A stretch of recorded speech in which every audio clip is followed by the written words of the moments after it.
Donnie and Dolly. The team is supported by ableauctions.ca. Closing your business? We can help.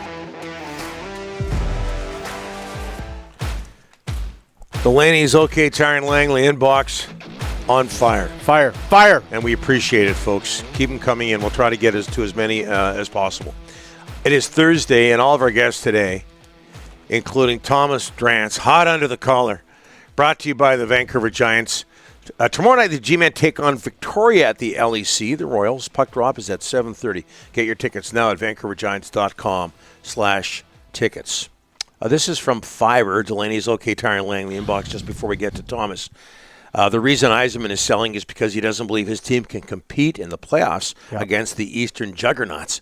So don't just squeeze in and make a mill, sell high and draft away. Complete opposite of the Canucks philosophy. We're also getting a lot of comments saying, look, don't blame Jim Rutherford, don't blame Patrick Alvin. It all starts up top with ownership. And with that, we bring in from The Athletic, Thomas Drance. Who's starting a goal tonight for the Canucks against Minnesota? Any idea, Thomas? I'm not sure yet. Rick Tocchet will be meeting with the media just about like right now. So I'm sure we'll know shortly. But I don't have those details for you. I've been preparing for this hit, gentlemen. I know. That's why. It was sarcasm. Yeah, thank you. It was sarcasm about the goalie. Wake up, Thomas. Wake up. One of these days. My bad. One of these days we'll be on the same wavelength. Sorry about that. Your reaction to yesterday's deal, Thomas. All right. So I know everyone expects me to get off on a rant here, but I'm going to go do the old show business thing where I'm going to tell you what I'm going to say. Okay. Then I'm going to say it. And then I'm going to tell you what I've said. Okay. Go. So the problem that I have with this trade, right, is that it shows a lack of ambition, right? It's bad strategy. It's reckless. Those are the three issues that I really have with this trade. You know, it's very clear from this deal, considering that the Detroit Red Wings are materially better today than the Vancouver Canucks, that Steve Yzerman has his eyes on the big picture, right? Steve Yzerman and the Detroit Red Wings are in the business of trying to win the Stanley Cup. So they're looking at their team and they're seeing a player, a really good right-handed defenseman, 25 years old, attractive contract, under team control once it expires following next season. And they're saying, look, he's playing really well, but part of the reason he's playing really well is that since we brought in Moritz Seider, we've been able to manage his role a little better. He's a supporting piece. So let's trade him while his value is at absolute maximum for pieces that can maybe land us more Moritz Seiders, right? Those are the difference makers from Detroit's perspective. The Red Wings are in the business of winning the Stanley Cup. What business are the Vancouver Canucks in? That's the first problem I have with the trade. The second problem I have with the trade is that it's bad strategy. Who sells a first and a second round pick from 27th spot in the NHL? Like, that's a maddening statement. Here's another one. The Vancouver Canucks have more cap space committed for next season than the Tampa Bay Lightning. Tell me how that makes sense. It's one thing to be pressed up against the cap when you're the Boston Bruins, when you're the Tampa Bay Lightning, when you're a team going for it.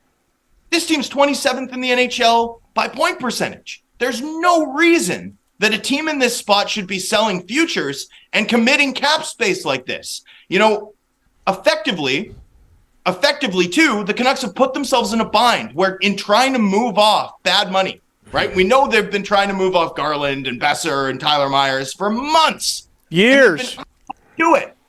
What have they seen over the course of the past year that has made them think, hey, you know what will make this easier? If we cap ourselves out to the extreme and everyone knows that we're now desperate to move these guys. Like, they've made their own job tougher.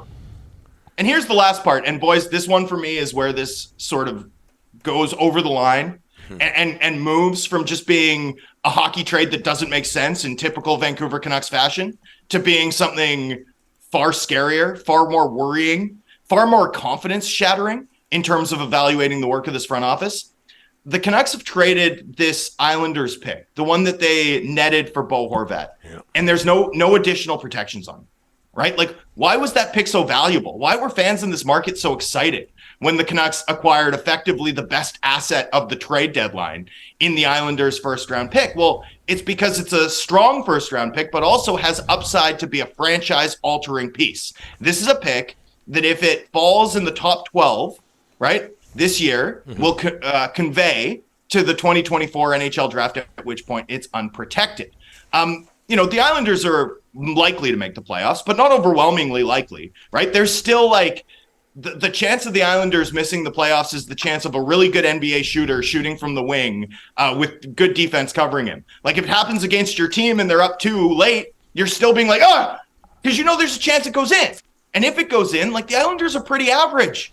There is a non-zero chance that pick ends up being a super high value asset. That's the roll of the dice that Steve Yzerman has placed. That's the roll of the dice that the Canucks should have been willing to protect themselves against. They should have managed their downside risk. They should have covered their arse. Like, think about it this way, boys. Think about it this way. If you tell the Detroit Red Wings, in the event that the pick conveys to 2024, we have the right to swap it with you. Just in case that pick's higher than ours, right? Next season, just in case. You think they then say no to a first-round pick and a second-round pick for Filip Hronek? Come on. That's an absolute failure to manage the risk of this the deal by this front office, and it's galling. Like, fans should be really upset about that and really nervous about what it portends for the future. You can't win in this league if you're not paying attention to those sorts of details. Thomas, the only thing is you seem surprised by what happened yesterday, yet they're not going for Bedard. They've already we're not tanking. There's not a rebuild. They're trying to get better. That you knew that going in before this trade, though, Thomas. No, but this trade fails on its own merits, Rick. Is this Canucks team better with Bo Horvat or with Filip Hronek, Aatu Ratu, and Anthony Beauvillier? Like, even on the merits of we're going to push chips in to be better next season, the Canucks haven't gotten better. This trade fails even on its own merits, making it an even worse exercise as a trade for this hockey club. Like, I'm not surprised that the club has decided to make win now deals. I don't even have a problem with a team selling at the deadline, amassing assets, and then making trades to improve in the short term.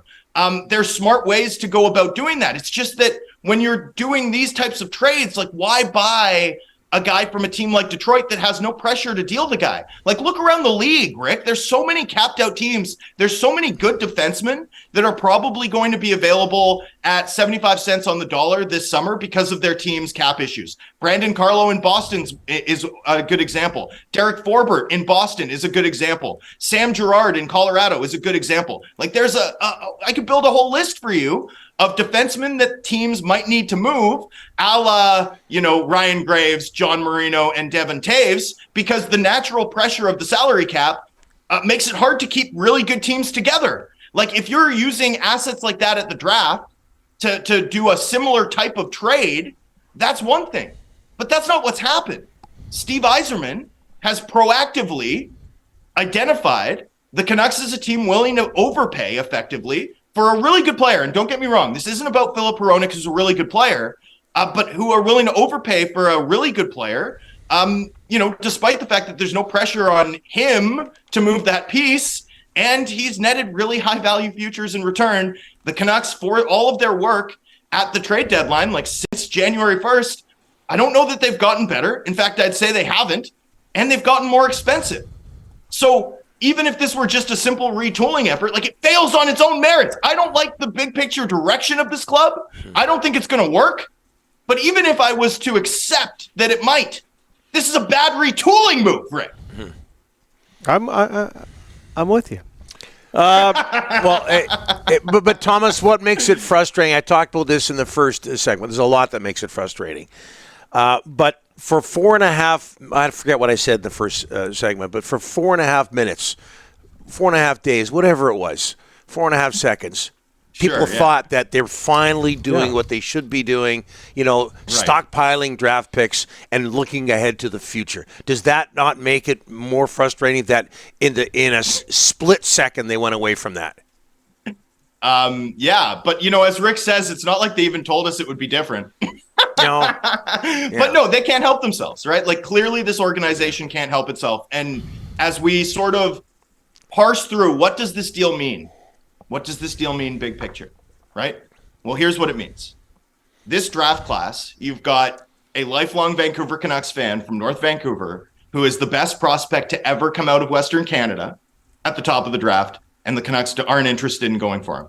The next year, the probable first overall pick is a kid out of Chicago, out of the USHL, but he's also a Vancouver-born kid. His name's Macklin Celebrini. He's actually former Canucks head athletic trainer Rick Celebrini's son. He grew up around the greatest Canucks teams in franchise history, remains a big fan of the club. He's the probable first overall in 2024. This team has won like 65 of their last 200 games in regulation, dating back 3 seasons, boys. They are 27th in the NHL in point percentage. Given that set of facts, the fact that this team still won't even consider, even for like 5 minutes, even for more than a month, taking a long view approach to building and winning in the NHL tells you unequivocally that this team is never going to rebuild. Yeah. No, I've been steadfast in saying, Thomas, they don't want to rebuild. But that doesn't make it right. It doesn't make it right. But I say whatever they want. And by the way, of course, Rick Celebrini, former Vancouver 86er, Canadian national team member. That's right. We know him as a hockey and a basketball guy, but let's not forget about his soccer career. Any update on the starting goaltender, Thomas? It's a guy named Facepalm. Yeah, that's who's starting for the Canucks tonight. Yeah, you were all over Twitter with that last night. Excellent. Grab a coffee, take a deep breath, lie down on your couch. Have a nice day. Thomas, I'll wind myself up and be ready to go. Thanks for having me, Jens. This wasn't wound up. Thanks for this, Thomas. Appreciate it, my friend.